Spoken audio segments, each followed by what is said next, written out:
정치를 꿰뚫어보는 시간 월요일 모두 까기로 함께하겠습니다. 조원진 우리공화당 대표 나오셨습니다. 안녕하십니까? 반갑습니다.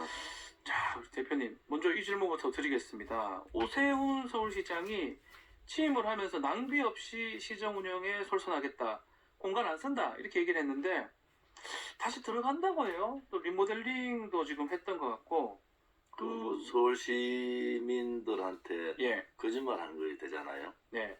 오세훈 시장이 서울 시민들한테 공간 안 쓰겠다 해서 그걸 지켜야죠. 근데 공간에 들어갈 수밖에 없는 이유를 들었던 것 중에 하나가 우리 공화당 당원하고 지지자들이 너무 시위를 하기 때문에 주민들 피해보니까 이웃 주민들 어쩔 수 없다 이렇게 얘기를 했더라고요. 오세훈 시장이 우리 공화당이나 자유파 국민들한테 잘못한 게 많은가 보죠. 단지 그 우리 공화당이 집회하기 전에 네. 벌써 시장의 공간 문제는 이미 결정된 상황이라서 그 문제는 핑계고 오세훈 시장이 좀 비겁하다. 왜냐면 미리 다 정해놓고 예산 정해놓고 다 해놓고 네. 지금 우리 공화당 얘기를 하는 것은 잘못된 거다. 오세훈 시장이 그 행태가 조금 비판받아야 될 그런 부분이다. 서울 시민들한테 약속을 했으면은 정치인의 신뢰는 약속을 지키는 거 아니겠습니까? 무신분립, 거기는 어떻게 오세훈 시장을 없으면, 믿을 네. 수가 있느냐 예. 이렇게 보는 거죠. 근데 우리 공화당 왜 오세훈 시장한테 항의하는 그 대표시니까요? 우리 그 2017년 3월 10일 날 5분이 돌아가셨는데 거기에 대한 진상규명 뭐 그런 부분에 대해서 박원순 시장에 이어서 오세훈 시장도 그것을 완전히 외면하고 있다. 그런 부분에 있어서 오세훈 시장의 그 행동이 겉으로는 우파, 낮에는 우파, 밤에는 좌파였고 예, 뭐 그렇습니다. 이런 모습들이 별로 좋지 않다 그래 보는 겁니다. 낮에는 우파, 밤에는 좌파. 예, 알겠습니다. 나도 밤좌 처음 들어보는 건 얘기인 것 같은데. 강남 우파지. 그렇습니다. 알겠습니다. 자, 이 관사 논란의 또 다른 주인공도 있어요. 이 감사원장도 문제가 되고 있는데 관사 수리비로 1억 4천만 원 쓴 사실이 알려지면서 시끄럽는데 가로등 교체하는 데만 2,300만 원 들었다고 하더라고요. 근데 이제 모든 그 공직에 있는 분들이 네. 이제 옮기면은 자꾸 뭐를 수리하고 네. 자기 것으로 자꾸 이렇게 만들려 하는데 관사는 잠시 있는 거 아닙니까? 그리고 국민들이 너무 지금 어려운 상황인데 굳이 그것을 예산을 들여서 선다는 것은 공직자의 기본적인 자세가 안 돼 있다. 특히 감사원장은 조금 더 청렴 네. 그리고 검소 국민들한테 그런 모습을 보여주는 것이 맞지. 임기 얼마 정해져 있는 감사원장이 세금을 1억 몇천만 원씩 쓰는 거는 네. 옳지 않다. 최재형 감사원장 때 별로 그런 거 없었던 것 같은데 그죠? 네. 뭐 보도가 된 게 없으니까요. 요거 관련해서 전현희 권익위원장이 그런 얘기를 하더라고요. 적법성 확인해야 된다면서 본인은 관사 100만 원 정도 수리 동파 비용 그 수리 비용으로 그 횡령 아니냐 이렇게 막 털었는데 이거 같이 해야 되는 거 아니냐 이렇게 얘기를 뭐 하더라고요. 감사원이 올바르면은 감사원장에 대한 감사를 감사원이 하는 것도 옳다고 보는 거죠. 네. 사실 그게 올바른 나라 아닌가요? 맞습니다. 짧게 집게 그 상관이라 그러죠. 감사원장이 법적 위반이 있으면은 그것을 또 국민의 의혹이 있으면은 그런 부분에 대해서 캐는 것이 감사원의 역할이다. 그렇게 보는 거죠. 자, 또 다른 또 이슈 중에 인사 부분인데요. 지금 정경련 회장 직무대행에 김병준 위원장이 내정이 됐습니다. 어떻게 보십니까? 윤석열 대통령이 예, 경제는 경제인들한테 돌려주겠다. 그렇게 그런 하셨는데 과도한 국가 개입 문제라든지 그 정부의 개입을 하지 않겠다 이렇게 말씀하신 것 같은데 네. 뭐 윤석열 대통령의 그 사실 멘토 중에 한 분 아닙니까? 김병준 네. 위원장이 그분이 정경련 회장을 간다. 예를 들어서 본인한테 그렇게 요청이 와도 김병준 위원장이 하면 안 되는 거죠. 그것은 뭐 윤석열 정부의 입김이 정경련한테 직접적으로 가는 거 아니겠어요? 정경련이 바꿔야 될 부분 많습니다. 권력의 눈치 보고 그렇죠. 자기들끼리 나눠 먹고 혹은 여러 가지 불합리한 부분들이 정경련에 많았지만은 그것을 윤석열 대통령의 멘토라는 분이 거기 가서 정경련을 어떻게 개혁하겠습니까? 국민들이 볼 때는 그 자체가 정경련 특히 대기업에 대한 윤석열 정부의 압박이다 이렇게 보는데 오늘이라도 그 부분에 대해서는 사퇴하는 것이 맞다 이래 봅니다. 본인이 왜냐하면 국정농단 그 이후에 한골 탈퇴하겠다라고 얘기를 하면서 했는데 다시 돌아가는 거 아니냐. 뭐 정경련 정경련에 총장으로. 탈퇴한 사람도 많고 하나는 저는 정경련 이제 우리나라 정도의 경제 캐파가 되면은 이제 국가 눈치 볼 필요 없다. 아하. 기업 자율성에 좀 맡겨라. 그래서 윤석열 대통령이 처음에 그런 부분들을 잘 하신 것 같은데 네. 이러한 모습들은 퇴행 쪽으로 가는 거다. 도로 그런 퇴행의 그런 부분으로 가는 것은 윤석열 대통령실로 봐도 윤석열 대통령으로 봐도 좋은 점이 아니다. 그다음 김병준 제가 위원장 그분 뭐 인성도 좋고 좋은데 그 본인이 가는 자체가 반개혁이에요. 네. 그래서 개혁 과제를 실천하러 간다는 말 자체가 잘못된 거다. 오늘이라도 사퇴하는 것이 맞다 이래 봅니다. 자, 국회 상황도 이야기 나눠보겠습니다. 자, 먼저 가장 좀 뜨거운 주제가 이재명 대표에 대한 구속영장 청구 표결 문제인데 어떻게 전망하고 계십니까? 지금 뭐 28표 네. 싸움이다. 왜냐하면 이제 299명의 그렇죠. 국회의원 총원 중에서 150표를 얻어야 되잖아요. 네. 지금 내부적으로 굉장히 머리 싸움이 벌어질 겁니다. 물론 가결은 안 되겠지만은 네. 부결로 가긴 가는데 얼마나 반대표가 나오느냐. 뭐 이른바 이탈표라고 보이겠죠? 이탈표가 계산이 딱 되니까. 예. 친명계 네. 혹은 범친명계를 빼고 나면 한 30-40표 정도 되는데요. 네. 소위 이제 친문 혹은 친이나 비명이라고 할 수 있는. 비명 전체 비명으로 볼 수 있는데 그 중에서 이탈표가 얼마 되느냐. 그런데 입장을 발표한 사람 네. 이번 소위 그 방탄에 대한 부분을 반대적인 입장을 발표한 사람 한 20명 되거든요. 20명 정도 되니까. 그러니까 이게 8표라는 게 왔다 갔다 한다고요. 네. 그래서 그 이재명 대표로 봐서도 혹은 친명계로 봐서도 표단속을 할 수밖에 없다. 그런데 이제 이게 한 번으로 끝나는 게 아니고 이제 계속 나올 거 아닙니까? 네. 그럴 때마다 이제 체포동의안에 대해서 부결할 거냐. 이 민주당의 고민이 그거예요. 자, 이런 식으로 다음 총선까지 갔을 때 수도권은 전멸인데 이렇게 갈 거냐. 그렇지 않으면은 또 하나는 친명계로 봐서 반친명계 뭐 이런 쪽으로 봐서는 공천에 대해서 확신이 없잖아요. 그렇죠. 공천을 받을 확률이 굉장히 적다 이래 보기 때문에 정치인들 노무현 대통령 때 보세요.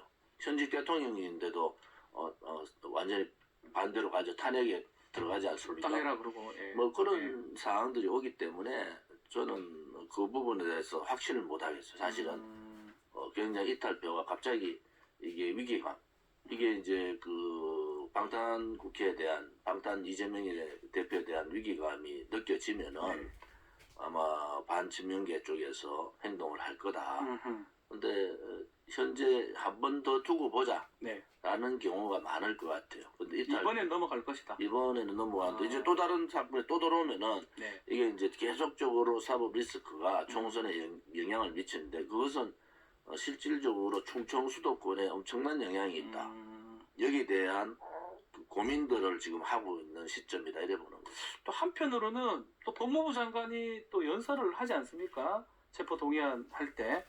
한동훈 법무부장이 나와서 지난번에 노웅래 의원 할 때는 그때 그 메시지 때문에 좀 바스락 소리. 예, 안 좋다고 이렇게 봤던 경우도 있는 것 같은데. 한동훈 법무부 장관도 예. 본인이 왜 국회에서 그렇게 얘기했는가에 대해서 나름대로 고민을 할 거예요. 이번에도 물론 뭐 구속 그 체포 동의안 가결을 위해서 여러 가지 설명을 하겠지만은 그것은 국회의원들한테 특히 민주당 국회의원들이 굉장히 고민스럽게 들어야 될 부분들이 있을 네. 겁니다. 그런 부분에 대해서는 우리가 좀 지켜볼 필요가 있다. 그런데 아무튼 이재명 대표도 표단속을 할 수밖에 없는 그러한 조금은 긴박한 상황이다 이렇게 보는 거죠. 혹시 바스락 2탄 나올 수 있을까요? 지난번에 바스락 끓였으니까 돈 봉투가 왔다 갔다 있을 것이다 얘기했었는데요. 한정훈 장관 성격으로 할 것 같은데요. 바스락 2탄 같은 게 나올 것이다. 오히려 그게 자극이 돼서 또 민주당 의원이나 뭐 또 그 반대의 경우도 있어요. 나올 수 왜냐하면 있게. 그때는 노웅래 네. 국회의원에 대한 얘기지만 이거는 당 대표에 대한 얘기잖아요. 네. 그래서 그런 부분들은 반면계가 이제 공천하고 연결돼 있고 네. 자기들의 국회의원 이제 그 기회 당선되는 부분하고 연결돼 있기 때문에 엄청나게 고민할 겁니다. 고민할 것이다. 근본적으로 불체포 특권에 대해서 어떻게 보십니까? 저는 국회의원이 내려야 될 특권 중에서 약 한 100가지의 특권 중에서 네. 뭐 거의 대부분 다 내려놔도 제가 12년 국회의원 해보니까 네. 저도 뭐 특권이 뭔지도 모르겠는데 네. 국민들이 특권이라 하면은 국회의원도 내려놔야죠. 그런데 그거 다 내려놔도 괜찮습니다.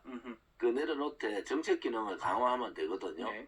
국회의원 예를 들어서 세비 부분들도 조금 줄여도 되고요. 네. 그 대신에 정책 기능을 강화할 수 있는 방법만 더 강화시키면은 그게 선진화된 국회의 모습이다 이래 보거든요. 네. 뭐 불체포 특권이나 이번에 체포 동의안 의결이나 또 그러한 부분에 대해서는 좀 더 단호하게. 뭐 이재명 대표도 후보 때 불체포 특권 나는 워낙 깨끗한 사람이니까 필요 없다 그런 얘기했으니까 지켜보겠습니다. 네, 알겠습니다. 자, 국민의힘 전당대회 소식도 이어가 보겠습니다. 자, 전대까지는 2주 정도 남았는데 뭐 이 전반적 구도는 김안 양강인데 천하람, 황교안 이렇게 뒤쫓는 상황이거든요. 주목할 포인트 있을까요? 뭐 저는 뭐 결선 투표 상황을 이제 보고 있는데 예. 뭐 심평 변호사는 결선 투표 안 간다는데 뭐 결선 투표 갈 확률 안 갈 확률 다 있죠. 단지 이 안철수 후보한테 조금 아쉬운 것은 네. 안철수 의원 뭐 후보의 한계가 계속 드러나고 있다. 한계가 보인다. 위기 때마다 위기를 돌파하지 못하고 조금 용기를 가져야 될 때 혹은 그 인물들, 주변 인물들, 참모들, 정책적인 부분 뭐 이런 부분에서 좀 안철수 후보의 한계가 자꾸 드러나면은 이번에 되든 뭐 되면은 안철수 후보한테는 새로운 뭐 김종인 비대위원장 말도 별의 순간이 오겠지만 네. 안 되면은 서서히 몰락하는 대권 후보 뭐 그런 상태가 안 되겠다. 오히려 이번 전당대회에서 가장 주목할 사람이 안철수 의원이다 이런 뭐 거죠. 저는 예. 전당대회 김기현 대표가 되면은 네. 영남권 예. 특히 영남권은 70% 물갈이다. 아. 그래서 대구 경북의 국회의원들이 요즘 눈치 본다라고 바쁘더라고요. 네. 왜냐하면은 뭐 김기현 후보가 되면은 이번에 경선 과정에 대통령실의 과도한 개입과 윤핵관들의 엄청난 그 행동들을 보면서 이제 공천 물갈이, 소위 네. 공천 학살이 올 텐데 핵심 지역은 영남, 특히 대구 경북, TK 지역이요. 그다음에 수도권 중에서 강남권. 좋은 국민의힘 좋은 강남권 쪽. 뭐 여기에는 제가 볼 때는 뭐 한 70% 네. 물갈이. 대구 국회의원 12명 같으면은 8명 정도는 바뀌지 않겠느냐. 왜냐면 평균 한 55에서 60% 이렇게 물갈이를 해요. 항상. 그런데 이번에는 뭐 영남권에 대한 물갈이는 아마 그 세 개 나올 거다. 그래서 대구 경북 영남권 국회의원들이 눈치 보는 거예요. 그 물갈이 되면 그 자리에 누가 가는 아니, 거예요? 대놓고는 김기현, 안철수를 지지를 못 하는데, 뭐, 김기현이 되면은 100% 자기는 안 된다. 날아갈 수 있으니까. 뭐, 그게 정치적인 속성이 그렇잖아요. 또 한 가지는 뭐, 정치개혁 과제를 그런, 인물 교체로 할 가능성이 대단히 높다. 왜냐면 제가 정치개혁을 얘기하는 것은, 이 노동, 교육, 연금의 3대 개혁의 주체자, 개혁 주체자가 정치인이잖아요. 그렇죠. 그래서 정치인들이 이런 반개혁적 상황에서는 안 된다. 그리고 이제 그 물갈이 하면은 뭐 윤 대통령은 좀 노골적으로 얘기하되 측근들한테 출마해라. 나가라고. 뭐 그 사람들 다 들어가는 거죠. 이른바 검사들, 측근들이 그 자리에 좀 되기 좋은. 검사들도 들어가지만 아무튼 윤 대통령이 그 용산 대통령실에 있는 여러 사람들한테 출마할 기회가 되면 출마하라 하는 것은 그 이제 앞으로 윤 대통령의 기본적인 그 소나기에 당을 지겠다 아니겠습니까? 그러면 진짜 국민의힘은 어쩌면 전당대회 이후가 더 문제가 될 수가 있어요. 전당대회 끝나고 벌어지는 일들이 그 의원들이 예측이 의원들이 되는데 가만히 있겠습니까? TK 의원들은 용기가 없어요. 용기가 없습니다. 그러니까 지금 뭐 정부에 속해 있는 사람, 추경호 부총리나 뭐 그런 사람들은 조금 고민이 덜 하겠지만은 그분들이 그 외에 불려. 제가 숫자 시간을 보면 그 외의 사람도 다 공천 못 받을 텐데 그렇습니다. 용기가 없어서 공천 못 받아도 그냥 고개 숙이고 갈 것 같다. 단지 이제 누가 그 깃발을 들 거냐. 자기들이 공천 못 받을 걸 아는데 저항하지 못하는 그러한 모습. 또 이번에 대구 경북의 언론들이 지금 엄청 비판을 많이 해요. 예. 왜냐하면 최고위원 한 명도 되기 힘들다. 이게 보수 정권의 중심이라는 대구 경북이 당대표는 고사하고 최고위원 한 명도 배출하지 못하는 그런 상황이 오면은 현직 국회의원들이 굉장히 어렵게 될 수밖에 없다. 네. 그것은 그 TK 전체에 시도민들한테 엄청난 저항이 있다 이래 보는 거죠. 그러면 좀 전에 이 안철수, 김기현 얘기하면서 김기현 후보가 될 가능성이 높다고 하셨는데 안철수 후보도 스탠스가 중요하다는데 최근에 있었던 가만히 있으면 아무 말도 안 하면 아무 일도 일어나지 않는다라고 정무수석 얘기했던 거 있잖아요. 그 한마디에 안철수 후보가 무릎 꿇은 거죠. 근데 우리 대표님 보시기에는 어떻게 하는 게, 왜냐하면 이준석 전 대표는 자기라면 싸울 건데 이렇게 얘기를 그게 하더라고요. 이제 제가 지난번 얘기한 대로 전당대회에 경선 네. 과정이 일정이 들어가면요 못해요. 그래서 그 전에 예를 들어서 이제 반정당의 자유, 이 나경원 의원에 그렇죠. 대한 반이성적 행동, 또 자기에 대한 어떤 압박, 뭐 정무수석이 노골적으로 할 때 그때 안철수 후보한테는 엄청난 기회가 온 거예요. 기회가 온 건데 그걸 못 잡았다는 겁니까? 하루 이틀 고민하다가 무릎 꿇더라고. 그래서 안철수 후보는 뭐 제가 이런 평가한다고 안철수 후보가 미래가 없는 건 아니지만은 네. 조금 더 그릇을 키우고 담대해져야 된다. 이번 전당대회도 나가서 똑같이 의원들 4사람 뭐 후보들 4사람 뭐 이런저런 얘기보다는 안철수 후보다운 이것이 안철수 후보라 하는 인식만 심어주면 떨어지더라도 안철수 후보는 살 수 있는데 지금 이 구도로 그냥 가면 떨어지면 그냥 무너진다. 끝난다. 그러면 안철수 후보의 캠프에서도 나름대로 고민을 좀 해라. 지금 일정이라는 게요. 유세 다니고 정책 토론회 하다 보면요. 일정이 그냥 막 넘어가요. 네. 그런데 안철수 후보로 봐서는 굉장히 심각하게 고민할 시점이다. 이 2주가. 네. 만약 여기서 기회를 놓치면은 다음에 대통령 후보로서의 존재감도 없어진다 이래 보는 거죠. 그럼 한 명 더 천하람 후보는 어떻습니까?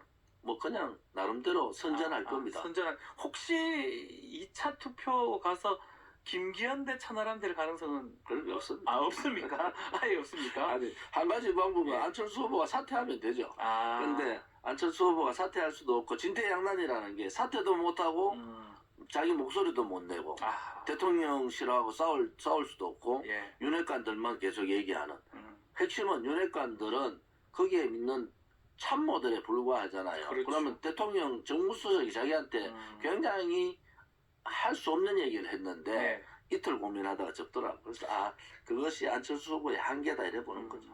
알겠습니다. 또 이것도 논란이 되고 있어요. 윤석열 대통령을 명예대표로 지금 국민의힘에서 초대를 하려고 하는데 당정 관계는 어떻게 하는 게 맞습니까? 당정은 분리하는 게 맞죠. 그게 상권 분립 정신에 맞는데 네. 이회창 대표 대선 2번 떨어질 때 총재로서의 역할에서 후퇴한 이유는 이 총재로서의 역할이 굉장히 정치의 후퇴를 시키다. 정치민주화에. 네. 그런 부분에서 했는데 또다시 명예대표 하나 안 하나 뭐 실권 다 쥐고 있는데 굳이 윤핵관들이 윤 대통령한테 잘 보이려고 명예대표 얘기하는 것은 맞지 않습니다. 근데 기억은 하실 겁니다. 아마 우리 대표님 계실 때니까 2016년 그 총선 당시에 새누리당 때 김무성 대표랑 박근혜 대표 갈등 문제, 뭐 갈등이라고 해야 되나요? 뭐 공천 때문에 그때 고생들을 좀 많이 했던 기억이 나거든요. 김무성 대표 제가 원내 수석 때 예. 대표 회의하면요 네. 180석 된다고 얼굴 표정 관리하자 그랬던 사람이에요. 그것은 갈등의 문제가 아니고 일방적으로 박근혜 대통령에 대한 공격이었어요. 그런데 뭐 3개월 전에 그랬는 게 지금 그런 식으로 행동을 했잖아요. 제가 볼 때는 네. 당정 관계는 구별을 두되 분리를 하되 예를 들어서 윤석열 정부의 가장 중요한 과제, 정책 과제 혹은 개혁 과제 네. 이런 때는 한 팀이 돼야 된다. 그리고 2년간 여소야대 전국을 2년간 가잖아요. 네. 뭐 대통령 될 때부터 2년 여소야대 전국 간다는 알았잖아요. 그때는 협치를 했어야 된다. 그 협치를 하지 않고 계속 물론 밉죠. 뭐 김건희 여사에 대해서 계속 걸고 야당이 뭐 국회에서 법안 하나 통과 안 해도 밉지만은 여당의 자세는 협치의 자세. 2년 동안 그럼 국민들의 그 피해는 누가 보는 거예요? 국민들이 보는 거예요. 싫어도 만나야 되는 게 야당이고 싫어도 협치를 해야 되는 게 야당이기 때문에 앞으로 남은 1년 2개월도 협치 없이 그냥 총선을 치르겠다. 개혁까지 하나도 못하는 과정에서 가면은 총선은 굉장히 어려워진다. 지금이라도 당에 대한 권한을 대통령실에 개입하지 말고 주고 좀 넘겨줘라. 당신들이 알아서 협체라. 해라. 나는 너무 대외적으로나 대내적으로 일이 많으니까 대통령실이나 윤 대통령은 이런 과제를 가겠다. 이렇게 방향 전환을 해야 되죠. 언제까지 전 정부 얘기하고 언제까지 야당 탓할 겁니까? 알겠습니다. 자, 요 또 마무리를 해야 되는데 또 두 쪽 다 뭐 이렇게 비판하는 식으로 됐고 뭐 항상 좋은 얘기로 생각이 듭니다. 자, 조은진 의료원학 대표님 감사합니다.